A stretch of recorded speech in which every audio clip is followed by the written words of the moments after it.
Halo teman-teman, selamat datang kembali dalam podcast Journey Wealth. Pada kesempatan kali ini, saya akan membahas kelanjutan dari part-part sebelumnya, yaitu mitos yang berkaitan dengan keuangan pribadi. Sudah dua part yang sudah saya bahas dalam podcast ini. Ada part pertama dan kedua, linknya akan saya cantumkan di kolom deskripsi. Untuk kali ini, dalam podcast Journey Wealth, di part ketiga masih akan melanjutkan mengenai mitos-mitos yang berkaitan dengan keuangan pribadi. Sebelum lanjut, pastikan teman-teman untuk menekan tombol like, share, dan subscribe, serta menyalakan lonceng notifikasi agar dapat menikmati konten-konten menarik seputar dunia keuangan. Mari kita mulai. Mitos pertama yaitu investasi harus dimulai dengan jumlah besar.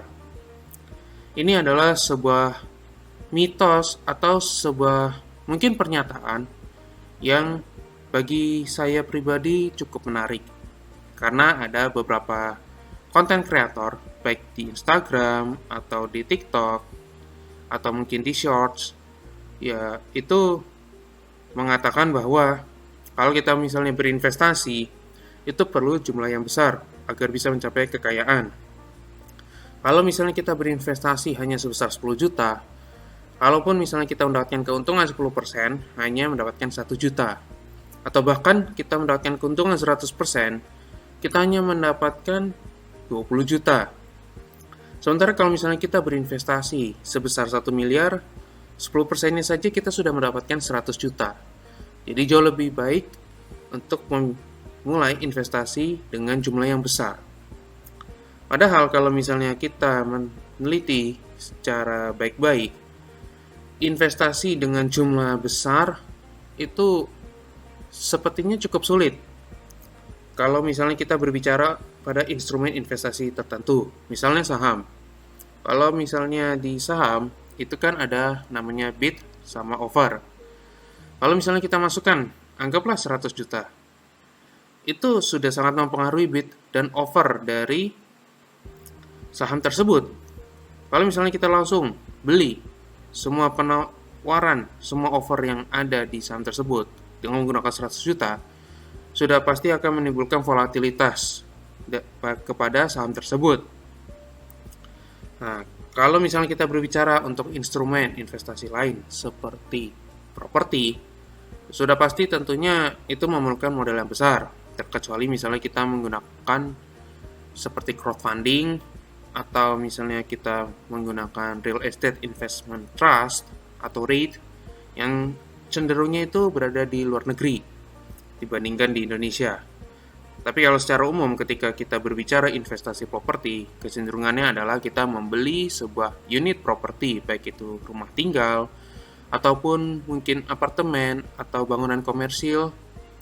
Intinya adalah sebuah unit properti, tentunya itu memerlukan modal yang besar. Tapi pertanyaannya adalah, ketika misalnya kita membeli properti tersebut, apakah bisa dipastikan kita mendapatkan tingkat return yang besar? Tentu saja tidak. Kenapa? Karena meskipun misalnya kita membeli sebuah unit properti, misalnya unit rumah tinggal, kita sewakan. Misalnya kita beli harganya 1 miliar, kita sewakan harganya, kecenderungan properti di Indonesia itu bahkan 5% saja sudah cukup bagus. Misalnya anggaplah 5%, yaitu 50 juta per tahun. Kita berbicara ini per tahun. Nah, 50 juta per tahun itu belum dikurangi oleh biaya-biaya. Mungkin ketika nanti misalnya sewa ada biaya perbaikan yang harus dilakukan oleh si pemilik, atau mungkin ada biaya-biaya lainnya yang memang secara tidak terduga lah muncul. Atau mungkin misalnya ada kejadian tak terduga, misalnya si penyewa misalnya kabur, sehingga ada tagihan-tagihan yang menunggak, ya tentunya itu menjadi kerugian, jadi satu risiko bagi si pemilik. Nah, makanya di khususnya untuk poin kali ini, tentunya yang perlu untuk diperhatikan adalah bahwa untuk berinvestasi itu tidak perlu harus jumlah yang besar. Padahal bisa untuk mulai dengan jumlah yang kecil, mulai secara bertahap, meningkatkan investasi seiring waktu. Karena tentunya tidak semua orang bisa memiliki modal yang cukup besar langsung berinvestasi. Tentunya dengan modal yang kecil juga tentu bisa untuk berinvestasi. Hanya saja, tentunya harus memilih instrumen investasi yang sesuai, yang cocok. Apakah itu entah saham, obligasi, reksadana, atau instrumen investasi lainnya. Mitos yang kedua, yaitu hanya orang kaya yang bisa berinvestasi. Nah, ini sebenarnya lanjutan dari mitos yang pertama yang sudah saya bahas, yaitu bahwa berinvestasi itu tidak memandang status. Oh, apakah orang ini harus kaya, harus memiliki kekayaan tertentu baru bisa berinvestasi? Tentu tidak. Orang yang biasa-biasa saja tentunya bisa untuk berinvestasi. Tentunya dengan jumlah yang berbeda. Tapi, poin kali ini saya menekankan bahwa setiap orang itu bisa berinvestasi. Hanya saja tergantung apakah ingin berinvestasi di instrumen tertentu atau mungkin sesuaikan dengan profil risiko. Ya tentunya itu balik lagi kepada setiap individu. Tapi poin utamanya adalah untuk berinvestasi itu bukan hak eksklusif orang kaya. Setiap orang bisa berinvestasi. Entah itu saya, mungkin teman-teman sekalian. Ya, tentunya bisa untuk berinvestasi. Investasi itu tidak memandang status. Tentunya setiap orang bisa untuk berinvestasi. Poin ketiga, yaitu mitos mengenai menjadi kaya mendadak. Ini sebenarnya lebih kepada sebuah keinginan dari kita semua. Cenderungnya ke orang-orang Indonesia adalah keinginan untuk bisa menjadi kaya secara mendadak, secara instan. Makanya sebenarnya banyak dari mungkin untuk saya sendiri sih sampai saat ini tidak pernah termakan oleh investasi bodong. Tapi mungkin ada pengalaman dari teman-teman yang terkena investasi bodong. Mungkin bisa tuliskan di kolom komentar. Tapi yang paling penting adalah seringkali kebanyakan dari kita itu memiliki sebuah pemikiran atau sebuah mindset bahwa kita bisa mendapatkan kekayaan secara instan. Mungkin ada yang menawarkan investasi return 20% per bulan. Wah, itu uangnya dari mana ya? Bisa return setinggi itu. Atau mungkin ada yang bahkan sampai jatuh ke judi online. Ya, dengan judi online bisa mendapatkan kekayaan secara instan. Kita pertama depo 500.000. Wah, cuan nih. Kita dapat return gitu. Naik jadi 1 juta. Akhirnya kita ketagihan, tapi ternyata kita malah kalah terus. Akhirnya justru malah merugikan kita secara jangka panjang dari segi finansial. Bahkan ada teman yang sempat cerita bahwa dari judi online itu justru malah bisa berpengaruh bukan hanya secara finansial, tapi juga secara relationship, secara hubungan, secara sosial. Itu bahkan bisa mengakibatkan bahkan sampai di tingkat perceraian dalam keluarga. Nah, ini adalah sebuah pemikiran atau mindset yang inginnya serba instan. Padahal pada dasarnya ketika kita misalnya ingin mencapai satu kekayaan itu tidak bisa instan. Mie instan aja masih kita harus masak dulu. Jadi itu tidak instan. Apalagi kekayaan. Kita mau menjadi kaya, kita mau memiliki harta yang mungkin banyak. Mungkin tujuannya supaya kita bisa pensiun dengan nyaman, atau mungkin kita mau mencapai bebas finansial, mungkin supaya tidak mau bekerja terus-menerus. Itu tidak ada yang salah. Yang jadi salah adalah caranya, cara untuk menjadi kayanya. Ketika kita misalnya ditawarkan investasi bisa return 50% per bulan, ya anggaplah, atau misalnya yang sedikit realistis 50% per tahun. Ya sebenarnya itu juga tidak realistis. Tapi banyak dari kita mungkin mudah tergoda gitu. Wah, Kalau misalnya saya taruh uang di sini 100 juta, anggaplah misalnya dapat return 50% per tahun. Wah, tentunya saya bisa dapat 150 juta ketika misalnya 1 tahun lewat. Wah, ini menjadi sebuah godaan yang sangat menggiurkan. Padahal pada dasarnya itu tidak ada. Yang ada itu kebanyakan orang itu hanya melakukan scam, melakukan penipuan.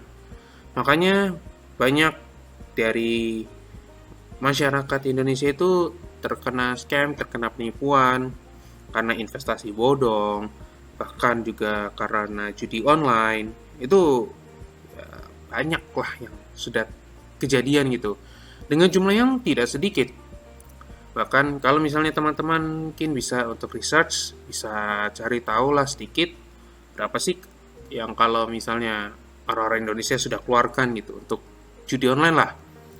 Itu sudah sampai triliunan, bukan jumlah yang kecil.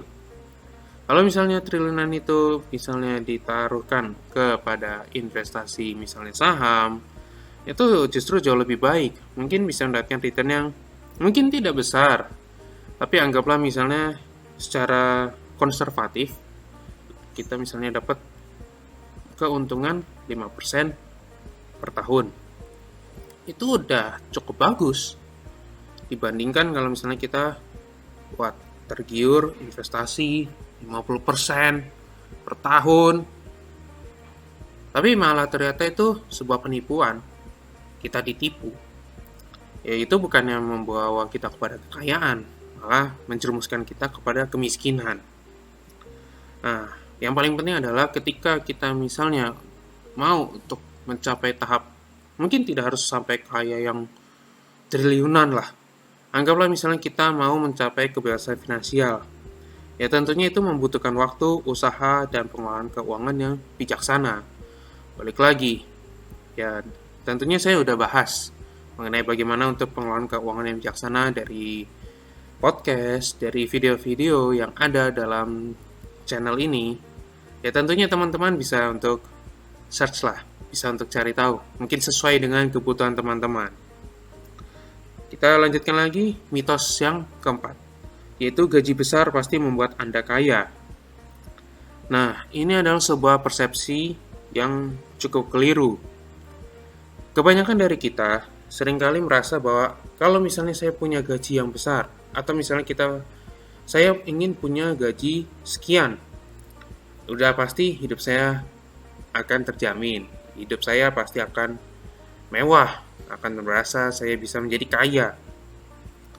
Padahal, secara faktanya, kecenderungan dari kebanyakan orang, ya mungkin teman-teman, ya ini juga bisa termasuk saya juga, kalau misalnya gaji yang besar, itu cenderungnya adalah peningkatan gaya hidup, peningkatan dari pengeluaran kita.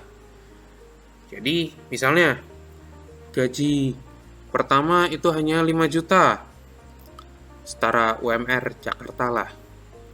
Lalu kemudian ada kenaikan atau misalnya pindah ke tempat perusahaan lain, gajinya 10 juta. Wah, tentunya itu peningkatan yang 2 kali lipat lah. Nah, ini anggaplah ambil dari sisi yang sangat optimis lah. Dari 5 juta naik langsung jadi 10 juta gitu. Nah, kecenderungannya adalah seringkali ketika misalnya gaji langsung naik begitu, pengeluaran kita langsung naik. Entah itu mungkin kita membeli kendaraan baru, atau ambil cicilan rumah, atau mungkin beli barang-barang branded, atau mungkin ganti handphone. Entah apapun itu, tapi seringkali kita itu malah melakukan pembelian yang istilahnya secara impulsif dan juga cenderung menaikkan gaya hidup, yang pada akhirnya itu membuat kita sebenarnya secara kekayaan itu tidak berubah, tetap di situ-situ aja, karena gaji naik dari 5 juta jadi 10 juta, tapi spending kita, pengeluaran kita itu juga ikutan naik. Bahkan yang lebih berbahaya kalau misalnya kenaikan gaji kita lebih tinggi kalau lebih tinggi itu jauh lebih baik. Tapi kalau misalnya kenaikan gaji kita lebih rendah dibandingkan kenaikan gaya hidup kita, itu menjadi sebuah lampu merah istilahnya. Sebuah pertanda yang cukup berbahaya secara jangka panjang untuk kehidupan finansial kita. Nah, tentunya yang paling penting adalah bagaimana kita mengelola setiap dari mungkin gaji kita. Ketika misalnya kita dapat gaji setiap bulan, ketika kita menggunakannya secara bijaksana, berinvestasi, atau membangun dana darurat, yaitu justru yang lebih baik, lebih bijaksana. Bukan berarti ketika misalnya kita membeli motor baru, mobil baru, atau ambil cicilan KPR, atau ganti handphone, bukan berarti itu hal yang jelek, bukan berarti itu hal yang buruk. Hanya saja, yang paling perlu untuk diperhatikan adalah bagaimana ketika misalnya kita mengalami kenaikan gaji, itu kita bisa mengelolanya, sehingga kenaikan gaji itu bisa meningkatkan kesejahteraan kita, meningkatkan aset kita. Kita bisa berinvestasi lebih banyak, kita bisa membangun dana darurat lebih cepat, kita bisa anggaplah mungkin bersedekah. Ya, intinya adalah bahwa gaji yang besar itu tidak membuat Anda menjadi kaya. Gaji yang besar itu hanya bisa dibilang sebagai satu potensi lah untuk membangun kehidupan yang lebih baik. Mitos yang kelima adalah menabung saja sudah cukup. Ini adalah pemikiran yang sangat amat konservatif. Bukan berarti salah, menabung itu penting, tapi menabung saja tidak cukup. Ini adalah dari sudut pandang saya secara pribadi. Karena saya sangat merasakan bahwa dengan kenaikan barang-barang saat ini, inflasi yang terjadi, dengan kalau hanya menabung saja, yang ada tabungan jadinya habis. Dengan misalnya anggaplah contoh belanja bulanan lah. Dengan kondisi saat ini, itu harga-harga masih terhitung mahal. Itu justru tabungan malah semakin menipis yang ada. Makanya dari itu, tidak cukup kalau hanya menabung saja. Karena misalnya kita berbicara secara jangka panjang, itu perlu adanya investasi untuk membangun dana pensiun, untuk misalnya meningkatkan kekayaan, atau ingin mencapai bebas finansial, apapun itu tujuan investasinya. Tapi yang paling penting adalah, menabung saja itu nggak cukup. Perlu untuk bisa berinvestasi. Menabung tentunya penting, bukan berarti menabung itu tidak penting. Justru penting, tapi tidak cukup. Kenapa? Ya balik lagi, menabung itu penting sebagai dana darurat. Kalau dari sudut pandang saya, kalau misalnya saya punya dana darurat untuk anggaplah 6 bulan ke depan, sesuai dengan pengeluaran saya setiap bulannya untuk 6 bulan ke depan, saya udah siapkan nih untuk dana daruratnya, udah ready. Ya sudah, selebihnya bukan nggak usah, tapi lebih tepatnya adalah sebaiknya dipergunakan untuk berinvestasi. Tujuannya yang paling penting adalah untuk bisa melawan inflasi. Untuk bisa menjaga supaya kekayaan kita itu tidak mudah tergerus oleh inflasi. Inflasi itu bisa dikatakan itu sebagai pajak yang tidak terlihat lah. Kalau misalnya bicara pajak kan, itu secara terlihatnya kan setiap tahun kita mendapatkan surat pemotongan pajak dari perusahaan kalau misalnya kita bekerja, atau kita lapor sendiri ke Dirjen Pajak, mengisi SPT, itu kan pajak yang memang secara terlihat. Tapi inflasi ini kan tidak terlihat, dan inflasi ini yang justru sebenarnya sangat menggerogoti dari kekayaan kita. Oleh karena itu, saya bisa berkata bahwa menabung saja tidak cukup. Dan mitos yang mengatakan menabung saja sudah cukup, yaitu sudah pasti terpatahkan. Karena bisa terlihat, memang secara faktanya adalah ketika berinvestasi, itulah yang menjadi kunci untuk bisa melewati atau bisa mengungguli dari inflasi itu sendiri. Ya tentunya kalau investasi itu ada risiko. Oleh karena itu, penting untuk mempelajari setiap instrumen investasi, mana yang cocok sesuai dengan profil risiko, dan tentunya melakukan investasi. Nah, satu hal lagi adalah berinvestasi itu ya sedini mungkin, seawal mungkin. Tidak perlu untuk menunggu jumlah investasi harus besar seperti dengan yang mitos-mitos yang sudah saya sebutkan sebelumnya, atau tunggu kaya dulu. Enggak. Tentunya berinvestasi itu dari jumlah yang kecil saja sudah bisa. Tentunya tergantung pada instrumen investasi yang digunakan. Dan yang paling penting adalah semakin awal atau semakin cepat untuk berinvestasi, yang paling penting adalah bunga beruntun atau compound interest.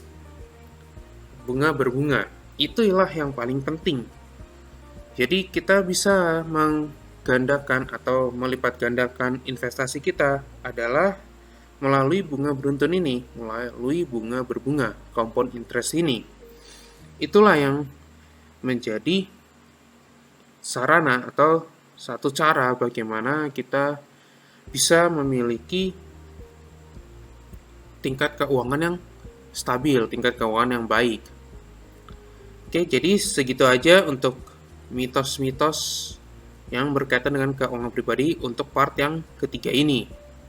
Tentunya mungkin teman-teman ada pendapat atau mungkin ada pengalaman atau mungkin bisa juga ceritakan ada mitos-mitos yang terkait dengan keuangan pribadi, mungkin bisa langsung dituliskan dalam kolom komentar.